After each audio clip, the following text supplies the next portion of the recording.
que eu. Sim. Então, pra quem já estuda há mais tempo, vai achar bobas, mas, por exemplo, primeiro, espiritismo é religião ou não? Então, espiritismo, na verdade, não é religião, é uma doutrina. Eles falam que é uma doutrina, mas hoje É. em dia virou uma religião. Você não vai chegar e falar assim, qual que é a tua religião? Eu não tenho religião, mas eu sigo a doutrina espírita. Você não vai falar isso. Fala, Então sou espírita. é. Por que aconteceu isso? Porque na época do materialismo, né, em 1800, quando Allan Kardec começou a querer, começou a perceber que existia uma movimentação dos espíritos, começou a codificar a doutrina espírita, para não ter que explicar a história inteira, porque é meio monótona. Mas nasce com ele o espiritismo? Ele foi assim, o Allan Kardec era um cara inteligente pra caramba, discípulo do Pestalozzi, o cara era mó crânio, super cético, e ele percebeu que estava acontecendo alguma coisa que não tinha explicação, que era a mesa de 300, 400 quilos que levantava e girava E ele nos via isso. bailes, e aí ele falou assim, eu não acredito nisso, eu vou ver. Ele foi lá ver Tá. e viu que de fato estava acontecendo e começou a ver que existia uma inteligência por trás disso. Aí ele começou a se comunicar com os espíritos, do tipo assim, B era 2 porradinhas, A era uma, tudo. E aí depois ele percebeu que tinha algumas pessoas que tinham uma sensibilidade para captar essas mensagens desses espíritos. Porque assim, como é que funciona a mediunidade, né? Tá. Eu sou médium, eu vejo, ouço espíritos, faço psicografia, eu tenho várias mediunidades, eu tenho a de cura, tenho todas as que tem no livro dos médios. Mas não necessariamente uma pessoa tem todas essas... Não, não. Na verdade, assim, todo mundo é médium, porque Allan Kardec concluiu o quê? Que todo no mundo? mínimo, no mínimo, pelo menos um pensamento de um espírito você recebe. O quê? Todo mundo recebe Mas eu intuição. achando que é meu? Sim, normalmente sim. É aquela intuição? Dá um Isso. exemplo. Não assim. tem umas intuições assim? Tem, várias. Várias. Isso Mas daí. dá um exemplo. Isso daí. Por exemplo, você tá indo pra tua casa e você, de repente, vê um caminhão do correio. Aí você Sei. lembra que você tem que pegar uma encomenda na portaria do seu prédio. Isso é uma coisa. Agora, você tá indo pra tua casa e sem ver caminhão do correio, você, de repente, lembra da encomenda. Isso daí foi uma intuição, porque seu cérebro não é super avançado pra tá procurando o que fazer. Só se você parar ou pra aquele pensar. que você faz sempre o mesmo caminho e vem... Isso. Cara, hoje eu vou fazer outro caminho, É. não sei por que eu quero fazer outro caminho. Isso, ou às vezes você sabe que aquilo ali vai dar errado ou vai dar certo e você não sabe de onde surgiu esse negócio. Então, essa é a intuição. Normalmente é minha mulher falando.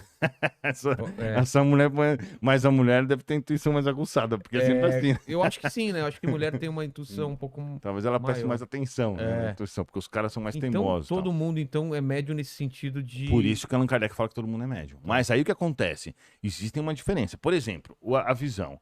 A gente está olhando aqui as luzes, né? Elas entram na nossa Tá retina. falando luzes, tudo.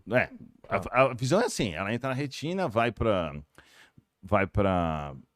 o cérebro aqui, pro lobo occidental, né? Alguma coisa assim, e ela é processada aqui.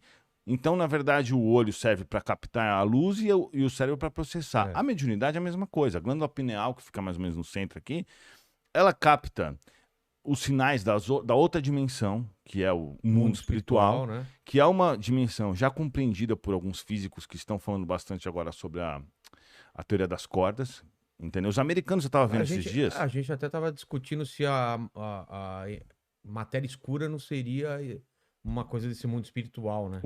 O livro dos espíritos diz que não existe matéria vazia, não existe nada vazio. Tudo que a gente vê é que a gente não consegue ver. Porque o nosso olho físico, ele foi desenvolvido ao longo de milhares de séculos e anos para viver na Terra. Então, por isso que a gente saiu da água, né, com os animais, na teoria da evolução, tá correta, segundo até os livros de Chico Xavier, embora tenha algumas coisas faltando, que lá estão bem explicados nos livros de Chico Xavier, que a gente pode falar sobre isso também. Mas aí, o que acontece? Quando nós saímos da água, a gente desenvolveu o nosso olho físico para ver bem as coisas aqui, etc. Mas isso não quer dizer que o mundo é isso que a gente vê. Tanto que a gente não consegue ver o raio-x, infravermelho e infravermelho, o raio gama. A gente não vê um monte de coisa, É. né? Ondas também, ondas eletromagnéticas. A gente não consegue ver isso com o olho. Então, assim, nós somos muito incapazes perto do que é o mundo em imensidão. Mas aí... Voltando lá, então nós temos... E aí essa teoria das cordas, eles falam, na verdade, você estava vendo esse dia no Discovery Channel, os americanos falando lá que um dos caras que está defendendo essa tese, ele fala assim, ó, inclusive tem uma dimensão aqui conosco. Ele está falando do mundo espiritual, que é a lógica, né? Então o mundo espiritual, ele está aqui conosco, o cara querendo ou 10 não. ou 12 dimensões, né? Exato, é isso aí. Coexistem, né? E aí, o que é a mediunidade? É você ter esse receptor, essa glândula pineal, diferenciada, que consegue captar esses sinais e processa no cérebro. Tá. Então, quando as pessoas vão lá, eu sei que eu vejo toda hora, a pessoa chega lá e fala, Eduardo, eu quero melhorar minha mediunidade. Eu chego e pergunto pra ela assim, tá doendo algum dos lados da sua cabeça? Ela fala, tá doendo esse.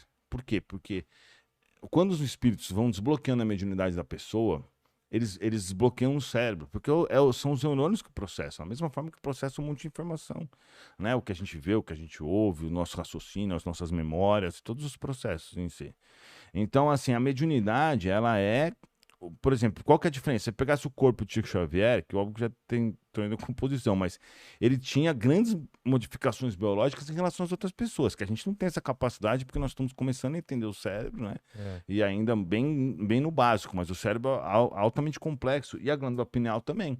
Então, assim, só fazendo um adendo aí, tem um livro de Chico Xavier que ele fala sobre as funções da glândula pineal, isso em 1945, acho que só agora que a medicina foi descobrir. Então, como é que Chico Xavier sabia disso e colocou isso no livro dele?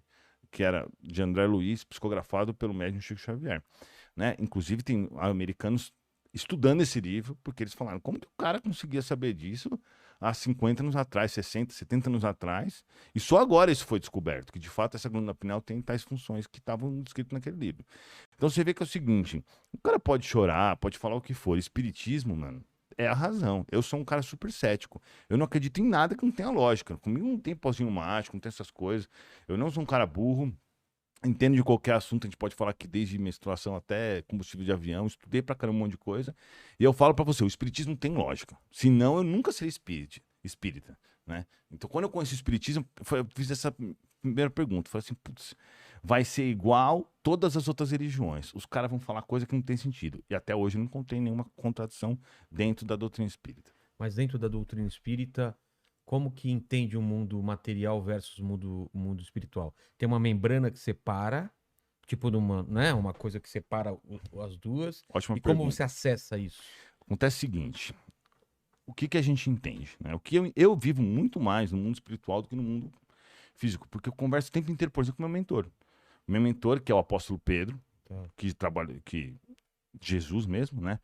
Ele me auxilia o dia inteiro, com várias outras coisas. Na verdade, eu vivo cercado de espíritos. Todos nós temos um mundo de espíritos, né? Mas no meu caso, como eu tenho essa missão dentro do espiritismo, eu tenho esse suporte maior, né? E eu vou te fazer um raciocínio. Vamos pensar Tá. o seguinte. O mundo espiritual, ele é muito mais desenvolvido do que o mundo material. O mundo material, ele é apenas uma prova, ele é como se fosse assim, você estuda e você vem para cá fazer a prova. Por isso que ele tem tantas dificuldades, tantos problemas, tantas questões que o cara pode se ferrar ou não, né?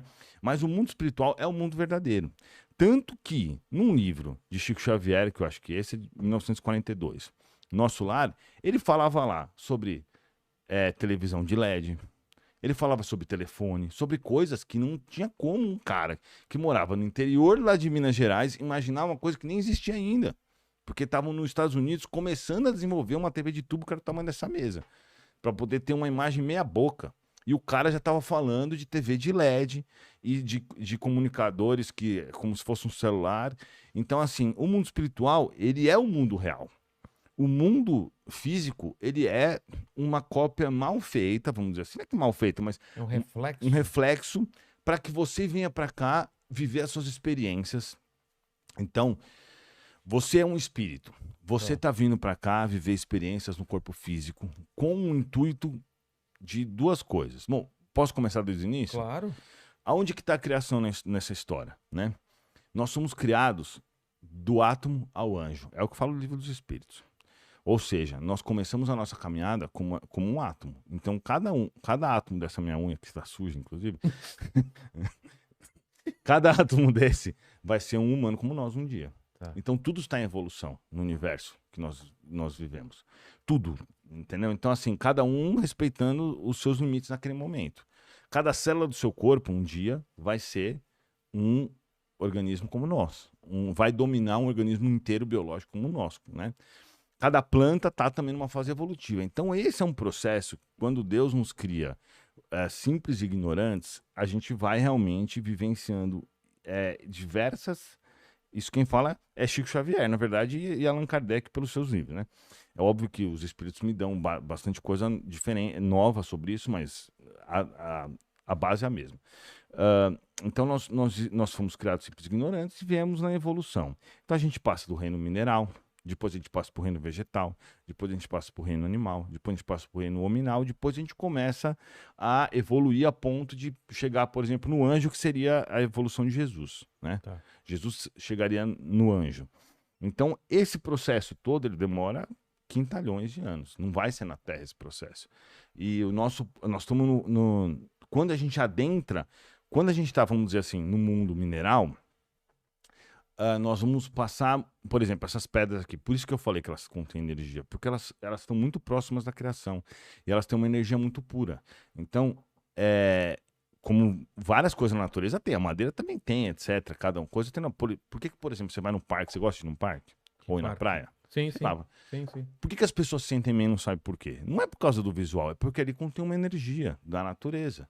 Então, quando você chega lá, você se sente bem. Automaticamente, você está trocando energia com a natureza que está ali.